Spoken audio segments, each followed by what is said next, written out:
Hello and welcome to the first of the summer webinars, Connecting Standards with Units. This section will focus on making sure our instruction is all connected with our standards, eventually gathering the evidence we need to prove mastery. First thing I'd like to do is tell you a story that I read from one of the series of articles that's the basis on this webinar. There were a number of teachers who were asked to do an exercise together exploring their standards. They chose a standard set that they had used before and brought the standards and all of the learning targets, like the vocabulary and the main concepts and the other things that they needed to teach to support the standards. And they wrote each of their learning targets and standards on the index cards and line them up on the table in front of them. Then they were asked to pull out all of the assignments and the classroom activities that they used before in their unit and place them on each of their learning targets. So anything that didn't align with one of those index cards went into a separate pile, but they could see really quickly how well what they were doing and what they were trying to do were actually different things. They were surprised and actually a little horrified to discover some of the issues that they had.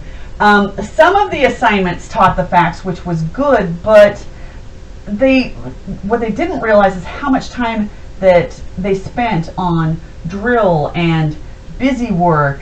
A bunch of time was spent on pages in the curriculum that just didn't need to be there. The teachers taught it because it was next in the textbook and didn't realize that they could just skip it. Additional time was given to games and holiday craft activities and that kind of stuff that seems like science but really didn't support the standards at all. The assignments that supported the learning targets were good. They were the smaller facts that we use to support our standards, like learning the vocabulary and the concepts. Curriculum is really good at supporting that stuff, because that can usually be dealt with a really simple worksheet or a simple assignment that kids either get right or wrong. The trick is taking that understanding all the way through mastery, and mastery asks you to apply things, and the application is the part that gets skipped. It happens a lot because it's easy to follow the textbooks. It's just easy to go to the next page, and what we don't realize is that we can skip around. We can teach 3/4 of these 2 chapters, and the kids get as much as they need to. Not that I would recommend that with math, though sometimes skipping a chapter is what your standards require. But in science or in social studies, you don't need every little bit all the time, and it's our job to deep dive this enough to figure out when that's necessary. Sometimes curriculum throws in a lot of the fun little things to do because it's engaging and the kids love it, and so you get all these wonderful teacher reviews because the kids are so happy and excited to do all their fun games and crafts because it's popular, but it just doesn't support the standards at all. Practice is important, and it's really good to do at the beginning of a unit as you're learning the facts, but we have to take it to the next level. The application projects are usually the thing that gets skipped in lessons, mostly because they take the longest time. They don't sit well with the kids who always have 100 questions. They don't sit well with the kids who are lazy and they don't know what to do, and all they do is look around and see what everybody else is doing. It's easier to do worksheets. We've gotten into the habit, not individually, not just us, but as an education system, to learn the facts and learn the vocabulary and then take the test. We're done. And we don't do any application, and that's what mastery asks us to do. We also need to remember that mastery of standards is not just memorization of facts.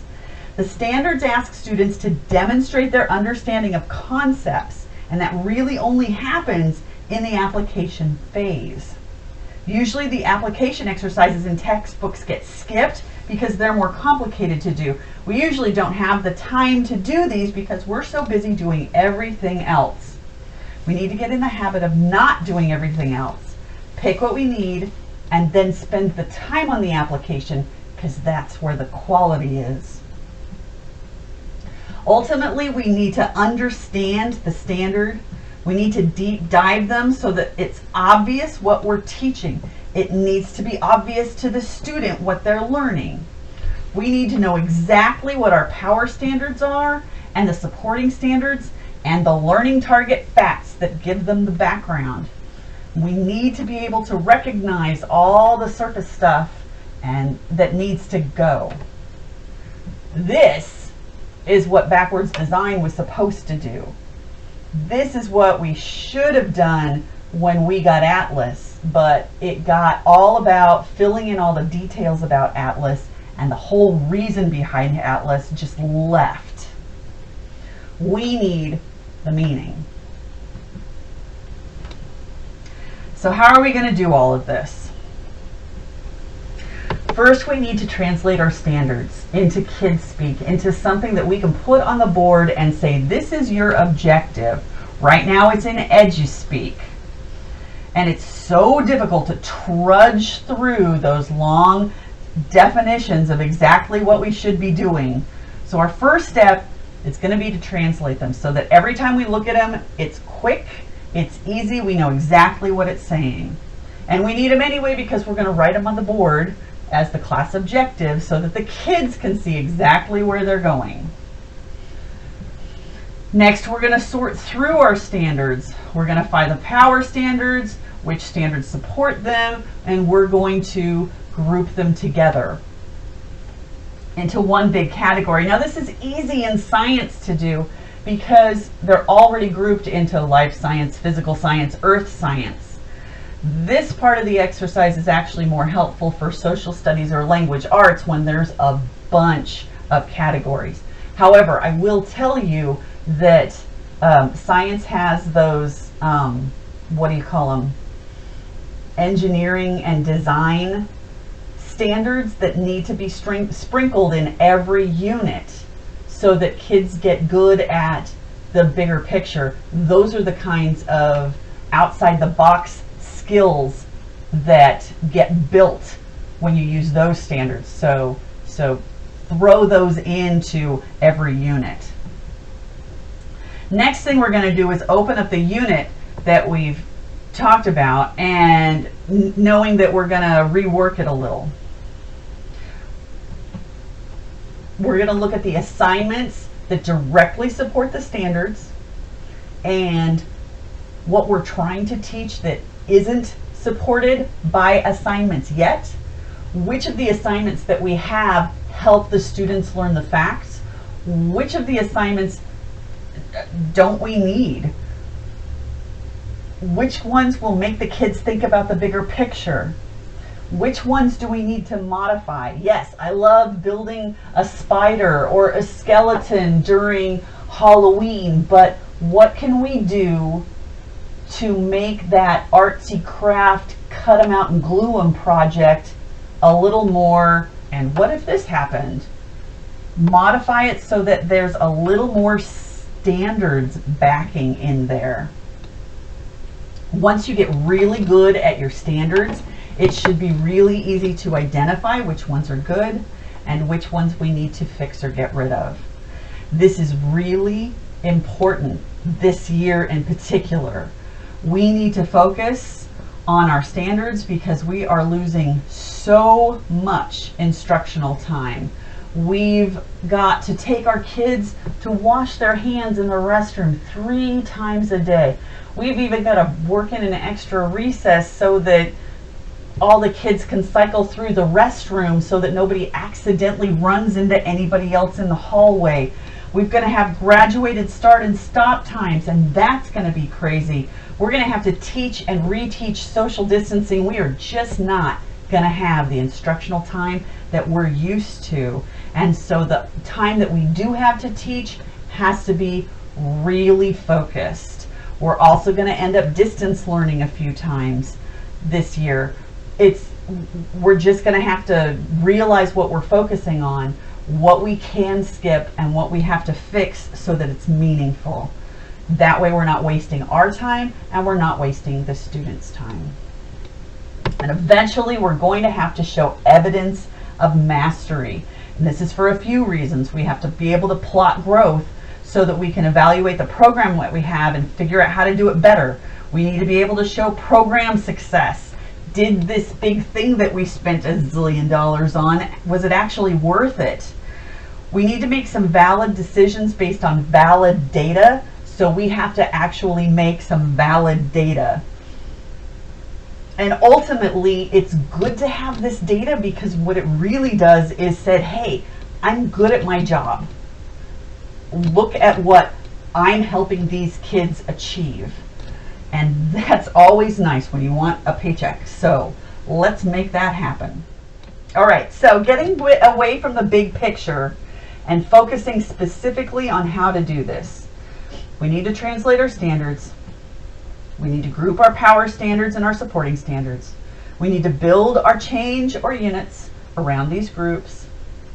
We need to match up the assignments and the assessments that we have that help students do the practice that they need and to help them prove mastery. That's two things, practicing and proving mastery. The next webinar is going to talk about building the units. This webinar is mostly just about focusing on the standards and getting really good at those. And luckily, science is easy.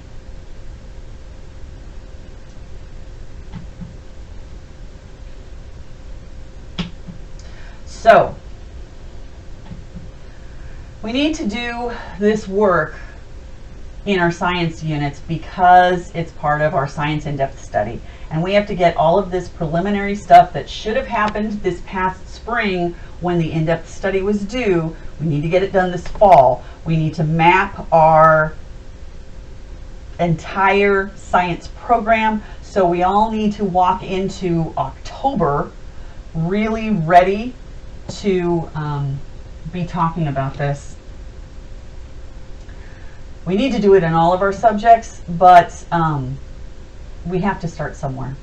We just finished a 2-year study on science where we spent the first year looking at our standards and mapping out our units, and the second year really putting them in place, and we were supposed to be reviewing it.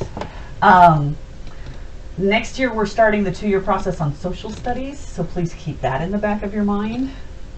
We're also trying to adopt a new math program, so we should be aware of those standards. And language arts has so many standards. It would be really helpful to be able to do this too. Now, realistically, we can only do 1 or 2 of these at a time. But the day is coming soon when we are going to have to go to standards-based grading. So we're going to have to do this with all of our units. Let's do them a little bit at a time. So please keep in your head that we need to finish science this year, and that's good because science is the easiest one. But pick the other subject that you really want to focus on, because we're heading in that direction, and we're going to have to start talking about that sooner rather than later.